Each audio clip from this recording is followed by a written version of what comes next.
Okay, so literally just yesterday, I was in quite a funk. Like, I was not feeling good about myself, about my place in the world, about my life. I literally just felt like bleh. And I was feeling anxious. I was flooded with negative thoughts. I just felt low vibrational. So I did a bunch of things to make myself feel better and raise my vibration. And by the end of the day, I started to feel okay. And then today I woke up and I was like, all right. And then as the morning went on, I started to feel great. So I decided to compile everything that I did in the past few days into this video so I can share with you how to get yourself out of a funk. Hi, I'm Julia. Welcome to my channel. If you're new here, welcome back if you're not. So let's go over all the steps that I took to get myself out of a low vibrational state, a funky mood, a lower place, you know, the whole deal. So a lot of the things I did you can do interchangeably, but I'm just gonna go in this order depending on what you're going through, depending on what you need. I would say switch out the order, but this is the order that I did things in. The first step actually has to come first before everything, because this one is the most important one, and that is to unplug from all low vibrational things, whether that's people, social media, music, shows, food. You need to cut all the low vibrational stuff out. If you're in a toxic situation, you need to remove yourself from the toxic situation. If you're listening to music that is really sad or brings you down or talks about low vibrational situations, cut the music out immediately. You need to stop listening to that until you can raise your vibration. And even when you do raise your vibration, I would say be careful about what music you listen to, especially in the mornings and especially before bed. Then when it comes to social media, I would say take a break, because when you're scrolling through Instagram or TikTok, you never know what type of video is going to pop up on your For You page. And yes, sometimes it could be a positive, inspirational type of video, but it could also be something about the news that might be negative and might bring you down. Also, if you watch the news, cut that right now.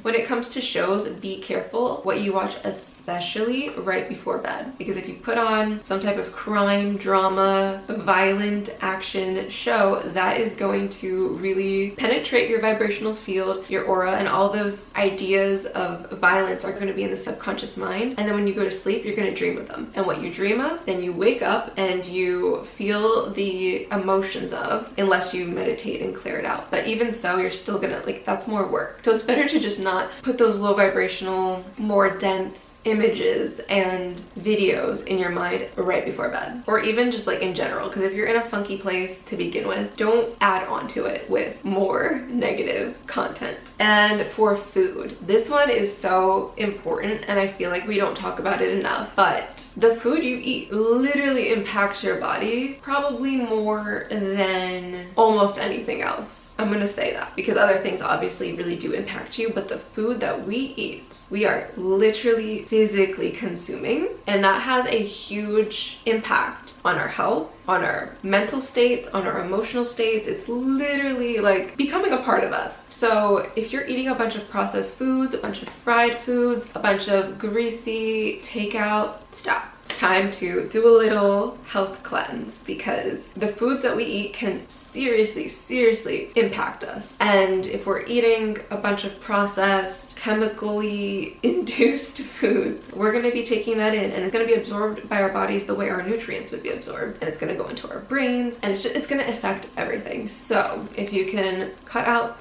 toxic foods, that is a huge first step, as well as any toxic beverages that you might be consuming or added things that YouTube might not want me to say, but I'm sure you can use your imagination about consuming toxic stuff that might not be good for you. You gotta cut those out first. The next step that I think is really important is to self-soothe, and one of the ways I like to do this is by switching my environment to a natural or more naturey setting to ground myself with the earth's vibrations. If you take off your shoes and put your feet in the sand, if you live near a beach, or your feet on the ground, on the grass, if you are near grass, or just go to a park. It's pretty easy just to go to a park, put your feet on the ground, take your shoes off, sit in nature. It's about to be summertime now, so where most of us live, we should be able to do this much easier than say in the winter. It's a lot harder to do this step in the winter, but you can always go outside. You can always just sit outside. Even if it's cold, you can bundle up and sit outside. So by sitting outside or going for a walk outside, you're naturally going to be absorbing the negative ions from the nature. It's going to be grounding you. It's going to be recalibrating your body into the natural way that our bodies are supposed to be. Being in the sun also helps with our circadian rhythm, our sleeping patterns. So just by getting out in the sunlight, in the nature, you're getting your vitamin D, you're getting all the negative ions, and you're breathing in the fresh air from the plants and clearing out all of the toxic stuff from being in air conditioning, being inside, all the chemicals you breathe in from like the cleansers and the cleaners and the perfumes and all the stuff that is in our houses that is probably not good for us. You get to cleanse it out by being in nature and spend as much time as you need. You can be there for an hour, you can be there for 5 minutes, you can be there for a day. Whatever time you can allot to being in nature, do it. And do it as often as you can, because humans are meant to be in nature. We are not meant to be inside the house all of the time 24/7 or inside of an office or a school all the time 24/7. We need to get our nature. We need to get our sunlight. We need to get our fresh air. Okay, so now these next steps can be a little bit more interchangeable. For me, I like to fuel my body with high vibrational foods like fruits, vegetables, water. I mean, we need water regardless. Like, you need to make sure you're hydrated. If you're not hydrated, a lot of negative things can happen to your body. It's one of our basic human needs. It goes air, water, sleep, food, and then there's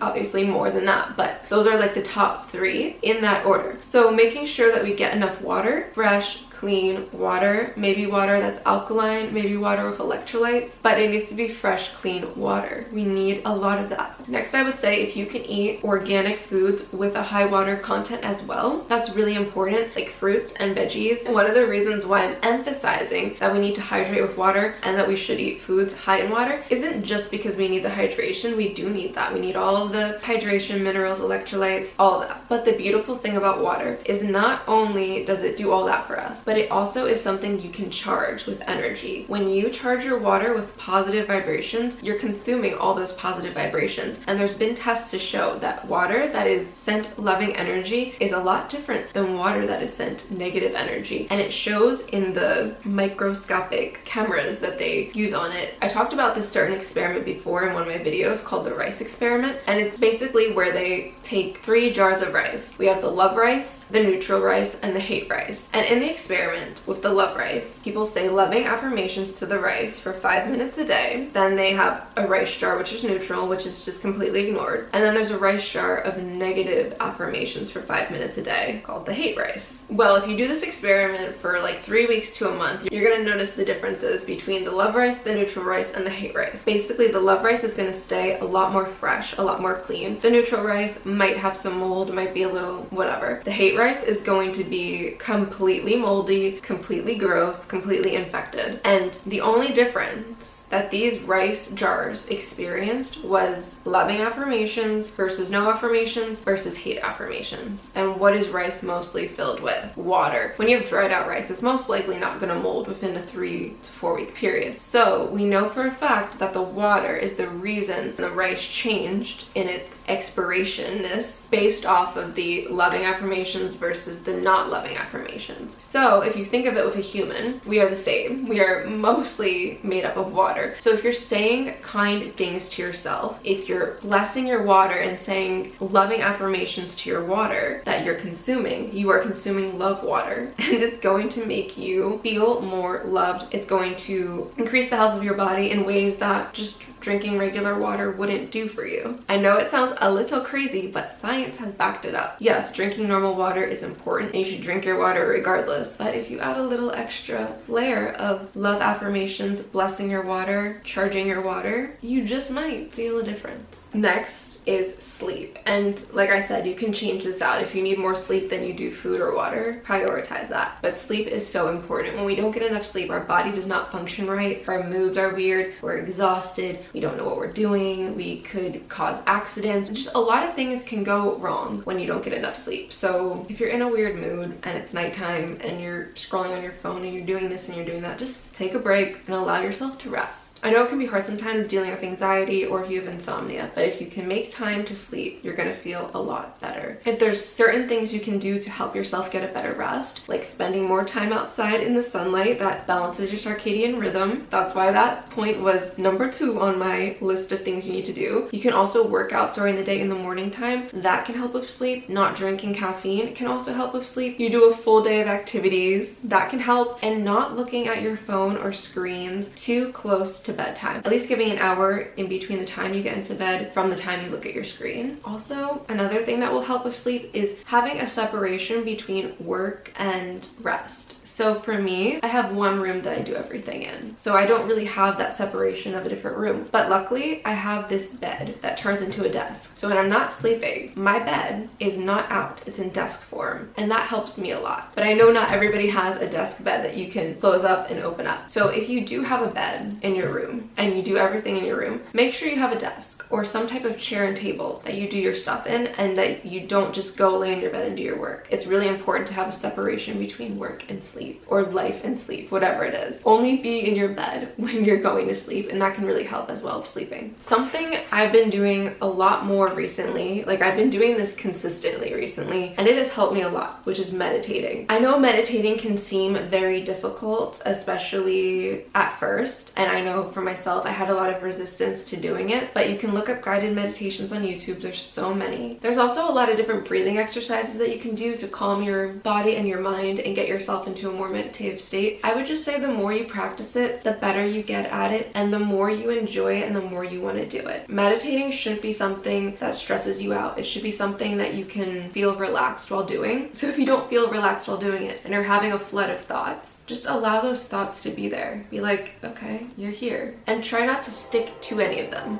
There's a train. Like, allow the thoughts to come and go. That was how I first really got into meditating on a more regular basis, was just literally observing my thoughts and being like, okay, like I'm having a lot of thoughts. They're here. And the more you like separate yourself from your own thoughts, the more you're able to realize that your thoughts are not you. They're just the stories that you're telling yourself, or the stories that other people have told you. The things that you heard on social media, or that you heard from a show, or you heard in a song. You start to notice that they're not concrete. They're these things that come and they go. And it's a lot easier to detach from your thoughts when you watch them in that way. So I would say practice being mindful of your thoughts, like in your daily life. And then when you do sit down to meditate, it'll make it a lot easier, because you'll be like, okay, that's just a thought. Do I even like that thought? I don't know. I don't think I do. Next thought. Sometimes it's really hard. Sometimes you're in a triggered moment and you can't separate your thoughts from you. You might be feeling a really intense emotion. But going back to the grounding exercise by going in nature or grounding yourself through your breath can really help in those moments. Next, this goes along with the meditation, is do whatever you need to do to get out of your head and into your body. Movement, exercise, dancing, singing high vibrational music, breathing. All these things can really help you get out of the mental plane and into your physical body, your energetic body, and that plane of existence. Because when we're stuck in our head, it's really hard to see anything else, hear anything else, be present in the moment, be in our physical bodies. Like when you are so in your head, you're actually very detached from the sensations in your body, and you can become numb to them. So the more you focus on feeling your body and moving and flowing with your body, the more you can become attuned to the sensations in your body, the emotions that you're feeling. And when you're able to attune to them and allow yourself to feel them, they become a lot easier to move through. And you also get out of that mental space where you're flooded with thoughts and you're just thinking and you're thinking, and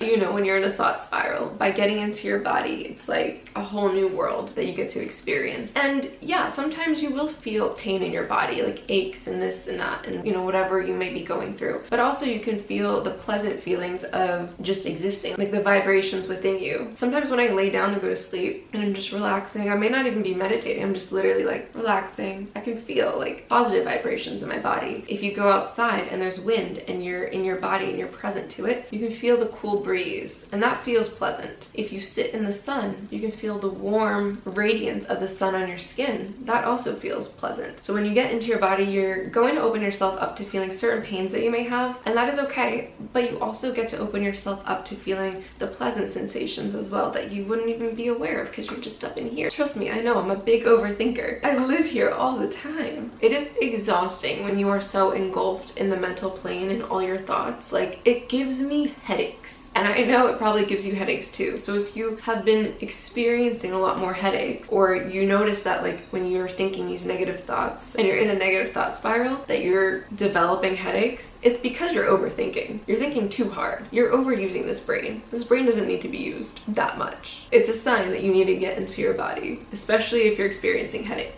Next we have consume high vibe content. Music, entertainment, high vibe activities, whatever they may be for you. If you can unfollow or mute certain things on social media that is lower vibe, that brings you down when you see it. And what could be lower vibe to some people may not be lower vibe to other people, so that's really on you to use your own discernment to decide, because some things that may be more positive for others might not be so positive for you. So you really have to decide for yourself. And same goes with music. Some music that other people listen to might be positive for them in the state that they're at right now during this time, whereas it might not be so positive for you in the state that you are in during this time. So this is all on a very individual basis, what you decide works for you. But I would like to suggest a certain music artist that I feel like is high vibe for just about anyone, and that is Tycho. This is an artist that I found back in 2014, 2015 when I was really in a dark place, going through a lot of really low emotions, and their music was one of the main things that got me out of my depression state and pushed me into positive momentum, especially because I was listening to a lot of darker, denser music at the time. When I switched to listening to Tycho, I was like, ooh, that is a breath of fresh air. And their music has no words or lyrics. At least what I was listening to at the time had no words or lyrics. It was just very like high frequency sounds that made me feel like I could kind of take on the world in a way that I wasn't feeling at that time. So if you need a suggestion, look up Tycho. I literally put it on yesterday and I was like, I feel the positive energy radiating from this music. Wow. Next. Be selective about the people you interact with while you're in these lower states. They can either help or hinder you. Now, obviously you don't want to surround yourself with toxic people in general, but there's some people in our lives that we're gonna have to deal with either way, whether we want to or not. Unless we like make certain life changes, which hopefully you eventually do if you need to. But if you are in a lower state and you know you have a certain friend that tends to bring you down more than bring you up, and not in the sense of like they're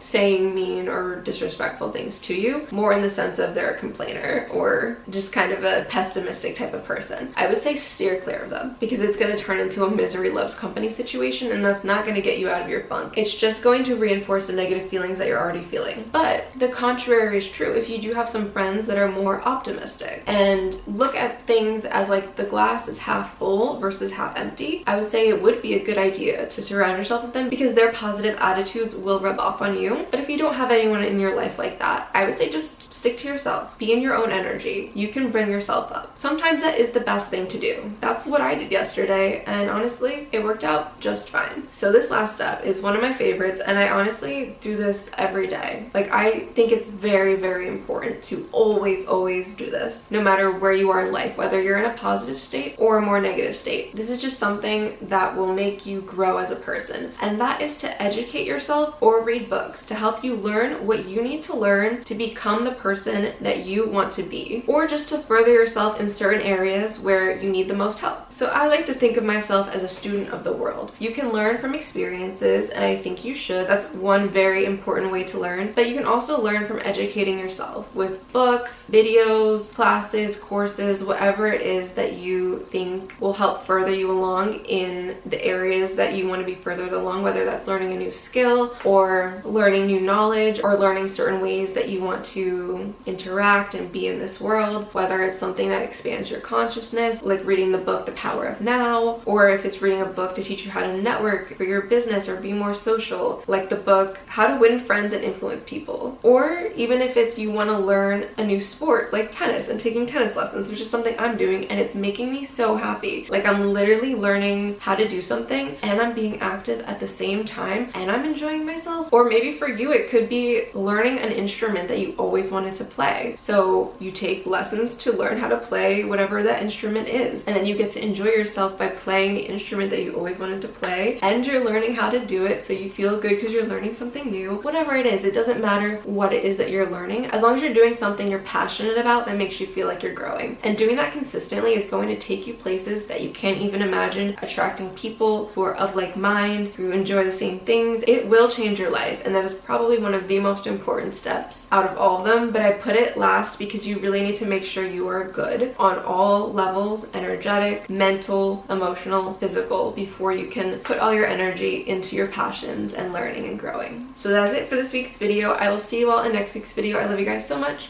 Bye!